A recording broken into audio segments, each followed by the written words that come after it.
Hello and welcome once again to the India Today Conclave. Few, if any, constitutional posts at the moment in the country carry the weight of public expectations and the microscope of public scrutiny as much as that of the Chief Justice of India and, dare one say, the Supreme Court itself. Not a day passes when the apex court doesn't make the headlines in some form or the other. So how do those who have worn what some might argue is now a crown of thorns see the role of the Supreme Court and the Chief Justice of India in particular? Today we'll be listening to three Chief Justices of India, two former recent Chief Justices and the current Chief Justice in the course of this day. Please therefore welcome our first guest, Justice S.A. Bobde, Chief Justice of India from November 2019 to April 2021. Justice Bobde, welcome to the India Today Conclave. Am I right in suggesting that the Chief Justice's post today is a crown of thorns, constantly under scrutiny and therefore seemingly under immense pressure as well? Well, the thorns is very poked by the media. I see. It is a difficult place to be in, the Chief Justice of India, but and it is a heavy responsibility. There's too much competition for the court's ears, and obviously everybody wants to win his case. But I'm saying this frankly, without any disrespect. The problems really arise from the somewhat irresponsible comments judges have to face.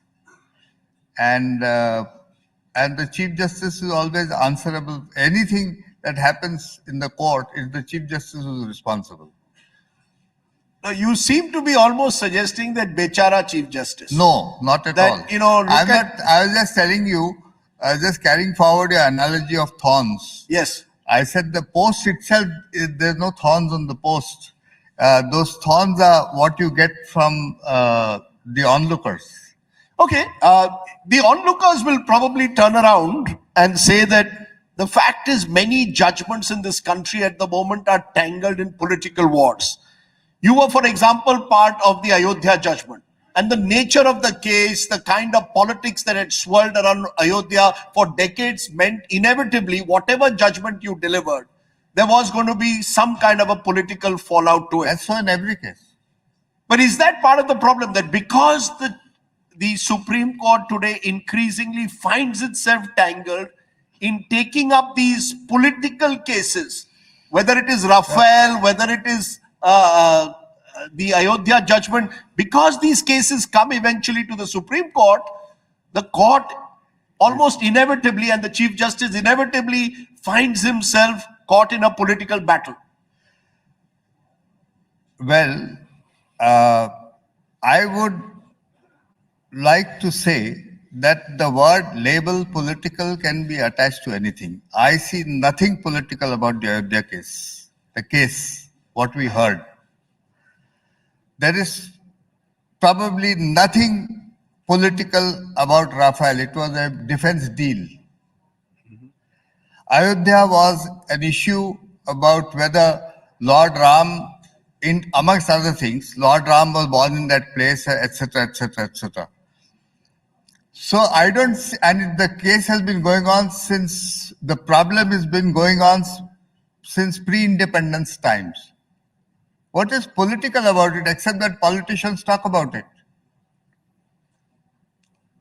Or some might want to derive political mileage from a controversy. We are not involved in politics as courts. We decide a case that comes up before us, brought to us by parties who have something to say and who have a claim, and we adjudicate that claim. What is politics in it? So you didn't feel extra pressure while you all were hearing and eventually delivering the judgment in a case like Ayodhya?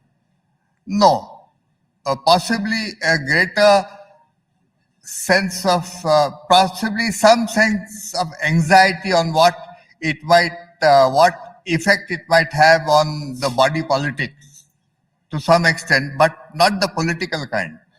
The reason I'm saying this, sir, is that there is a huge question mark over whether the Supreme Court is truly independent today. And that includes truly independent. Independent of what? Independent of executive interference or executive pressures.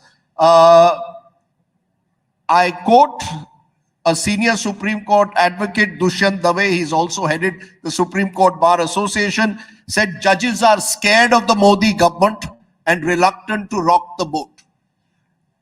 Well, I don't think I should respond to his views. I mean, they're entitled to his views, but I do not see any executive interference in the judicial process. I did not experience any. You could ask, you've invited other colleagues of mine today, you could ask them. You see, the way the executive can interfere is by having benches suitable to it in each case, and that doesn't happen. The benches, the roster is prepared by the Chief Justice of India, independent of any pressures. But that itself has become contentious over times. You know Anything how can 4 become- judges staged a few years ago a remarkable press conference, an unprecedented press conference, Yeah. where they questioned the manner in which allegedly bench fixing might have been taking place. That press conference, I am not aware of the allegations of bench fixing, though there was something about the preparation of rosters. Yeah, questioning over the role of the Supreme Yeah, Court Chief Justice as master of the that roster. to my mind is one of the most unfortunate events in the history of the Supreme Court of India, and I tried my best to see that it doesn't happen. And thereafter, I am saying this because some magazine has already written about my role there. And I did try to bring about a peace between the opposing points of view. I succeeded, party didn't succeed, but it's an unfortunate event. I don't want to, Okay. I don't support, I wouldn't have done it myself. You believe it's an unfortunate, you're saying something important. You believe it's an event that should have never happened. It's an unfortunate event. You don't subscribe to the way it happened. Let me give you examples, since you say you don't want to respond to what an individual advocate's opinion is. Habeas corpus petitions of those who were arrested, for example, in Kashmir, after the setting aside of Article 370. They were kept pending for months. You didn't touch the electoral bonds issue, sir, which again is politically a hot potato. All of this is being interpreted to suggest that the court and the Chief Justice's office unwilling to take on the government. People were for months in jail, sir, under the Public Safety Act in Jammu and Kashmir, habeas corpus petitions filed, and the Supreme Court of India does not see urgency in that matter? I don't think they were kept pending deliberately as you people see it or anybody else sees it. And one thing I must tell you in this context, I believe, and it is said to be a law of how the human mind works, and that law is that a suspicious person always finds what he's looking for. It is true in the domestic front, it is true in politics, it is true in the executive, it is true in the media, it is true everywhere. You always find what you're looking for. I'm only giving you a reality, sir. No, Hundreds of innocent no, but- people possibly were in jail for months. Habeas I don't- corpus is the basic right First that I of have all- under the Constitution. First of all, it was during the pandemic. Yes. It was during the pandemic. It was difficult to get matters heard. I can tell you, I was not ready for this question. I can tell you hundreds of cases where the courts asked parties, would you like to hear? And parties said, no, we cannot appear. Advocates said they cannot appear. And it happened that there was something about the CAA matters were also pending then. That's right. And they wanted those to be heard. Now that involves allowing 500 to 600 advocates to enter the courts. That was not possible. And some of them said, no, we want our matters tagged. We will not get them untagged. But frankly, I would have liked to answer this question with statistics, which I am not ready for. Okay. You were Chief Justice also, sir, during the contentious, I'll come to COVID later, during the contentious farmer agitation. And you stayed the implementation of farm laws until further orders. Now, traditionally, the Supreme Court, sir, has been very wary of passing interim orders that stay laws passed by Parliament. And yet you did so. Yes, I did. Were you aware again that, like it or not, you were stepping into a political minefield? You see, the court seemed to be stepping into a political minefield. The media reacts and then you say, oh, the media is dragging us into political minefield. There was a law before us. Yes. There was a challenge to a law before us. Yes. We were seeking the government's response to the challenge. We were reading stories and watching stories on the television about people attacking each other, forces attacking each other, people jumping onto the Red Fort on the Independence Day, I think. And Republic Day. Republic Day. So many violent instances. I had stated to the other side, I stated to the government, why don't you consider doing this? Why don't you consider withholding the laws? Because look at the consequence. There is a law on one side and there is a large-scale violence on the other side. What is important right now? And there was no response. So I consulted my colleagues and we were all of the unanimous opinion that this should be stayed. What's political about it? Okay. There were no elections in the offing. And anyway, we have nothing to do with elections. And you're very clear, at no stage has the judicial process been influenced, therefore, by the executive during your tenure. Yes. Okay. The tangle between the executive and judiciary, sir, over appointments. You were Chief Justice for almost 18 months. And during that period, not a single Supreme Court judge was appointed. Yes. Because the collegium system could not arrive at a consensus. No, it is not because of the collegium system. It is because as a collegium, we were unable to arrive at a consensus. It is not because of the system. It is because we failed as a collegium to arrive at a consensus about the names. Because a particular... Or in some cases, about the order in which there should be an elevation. Because there was a particular judge in your collegium who insisted that Justice Akhil Qureshi be elevated to the Supreme Court. The government didn't want his name. Akhil Qureshi was one of the judges who was not appointed. There were many who were not appointed. That's and right. They were all appointed afterwards. But for 18 months, we did not have a single appointment to the Supreme Court. Yes. So, what does that suggest? There have been periods when you haven't had elevation for 2 years. You haven't had elevation for longer. What is so extraordinary about this? We couldn't arrive at a consensus. It can happen in a human institution.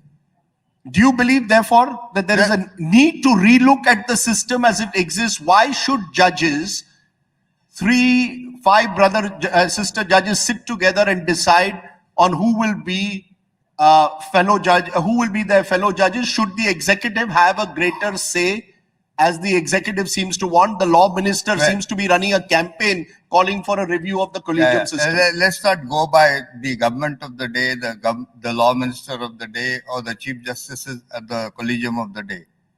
I'll tell you what my perspective is. Sir.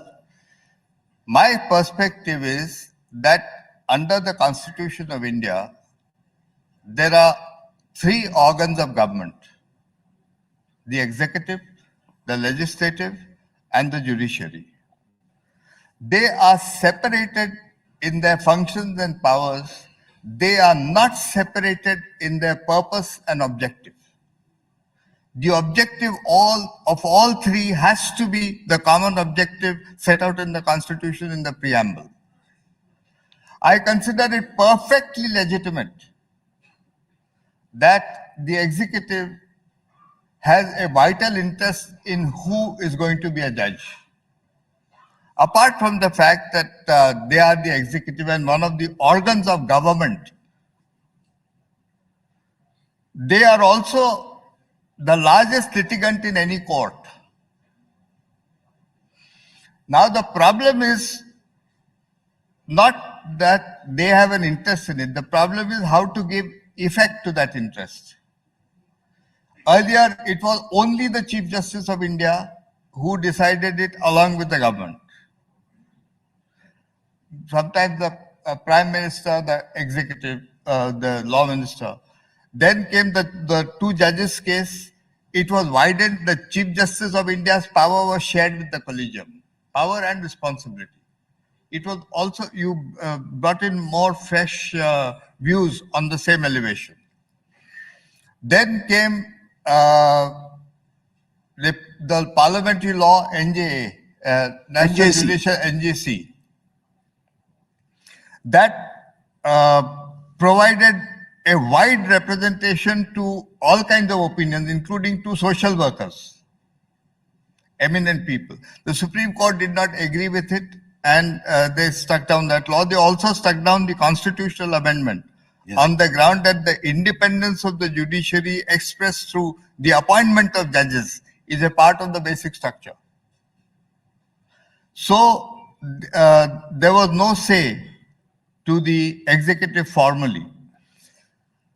And that is as it is at the moment. Do you support that? Do you believe that the executive should have no say in the appointment? I don't support it. I started by saying that they have a vital interest in the... Should they have a veto power? No. They shouldn't have a veto power. The primacy of opinion must be that of the judiciary. The reason is, we know what is the caliber, the merit and the suitability of the judges who are to be elevated. We have seen them right from the days they were lawyers. We have heard appeals against their judgments. We know how they think. We are best positioned to see which judge is meritorious. But those judges of the superior court, we are only talking of superior courts, because in the 70% of the judiciary, the public service commissions appoint them, which includes the government. Yes. We are only talking of High Court and Supreme Court. These courts, these judges have to take an oath of office.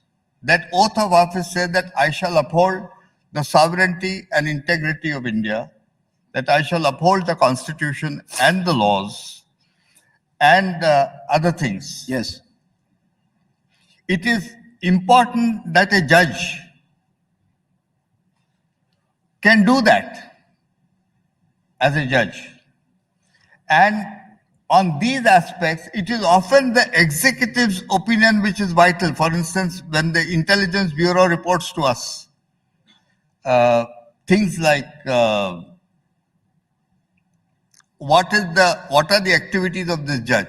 Now you imagine a situation, a gross case, where one of the candidates is of the opinion that India should not be a sovereign entity like it is.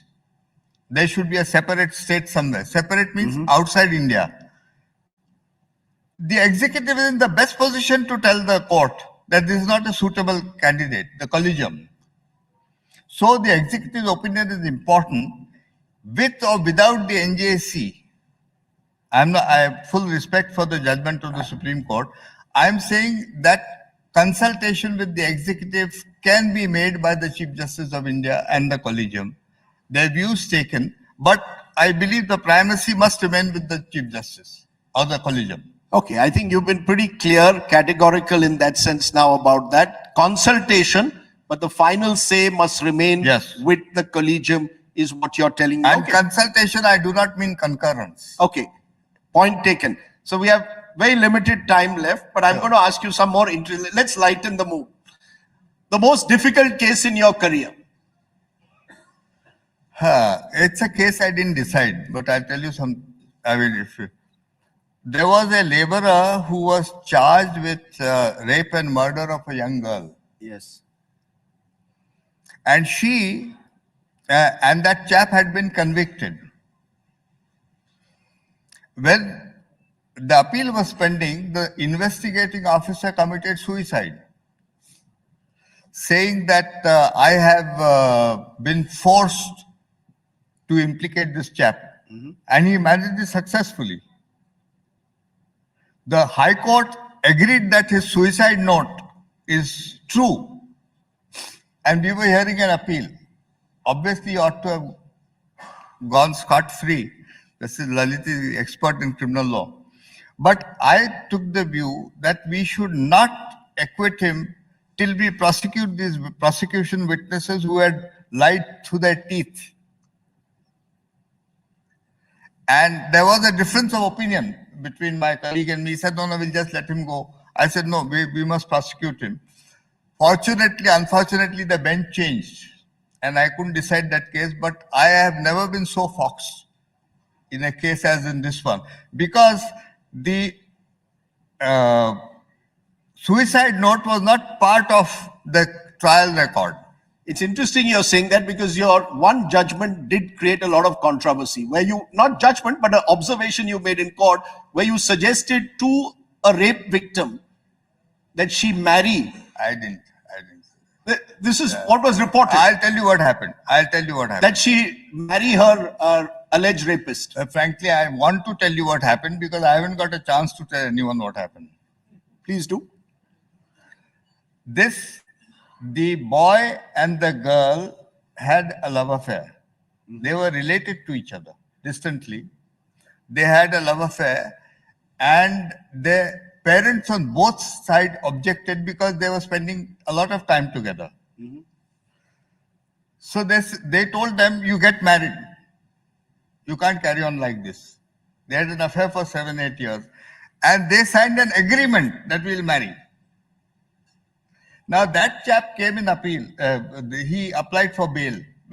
And that woman then said that I'll prosecute you for rape because we've been having sex and you haven't married me. So that his bail was rejected. He came by way of a bail application before the Supreme Court. I told him that what is this matter you've been living together, and there is this agreement on record which you have signed to solve this family dispute. Right. And are you going to get married or not? That is what I asked. Okay. And just a minute. And then I rejected his bail application because they said, no, we are not married. I haven't followed this agreement. I rejected his bail application. And these intelligent people in society wrote to me saying that you must review your orders. Means what? Grant him bail. Absurd things. Okay, this is the danger of obiter dicta. Yeah. Making headlines. But my final question is, there was a nice picture of you on a Harley Davidson. We haven't seen too many CJIs on a Harley Davidson. You're a Mobike fan. We didn't know it till then. Any regrets about posing there? I wasn't posing. Somebody got that Harley Davidson. I sat on it. And there was somebody who had nothing to do with anything who took a picture and sent it to her lawyer husband. Right. And that is how it went around. I didn't ride it. I only sat on it, though I would have liked to ride it, I will tell you that. It was COVID times, a lot of, the rest. But frankly, I became very popular with the younger crowd. You did. and you've also become very popular among judges because during COVID times, you brought in online technology to encourage more and more people to appear before court. It's now hybrid. And I think it's made a huge difference to the courts. And that will be one of your many abiding legacies, Justice Bobde. But thank you so much for joining us and giving us your perspective. Appreciate Justice Bobde there taking those questions. Thank you. Thank you, sir. Ladies and gentlemen, as you raise a warm applause for Justice Bobde, may I please call upon Mr. Virendra Kumar Kasliwal to come up on stage. He's the Chief Financial Controller. So just 2 minutes.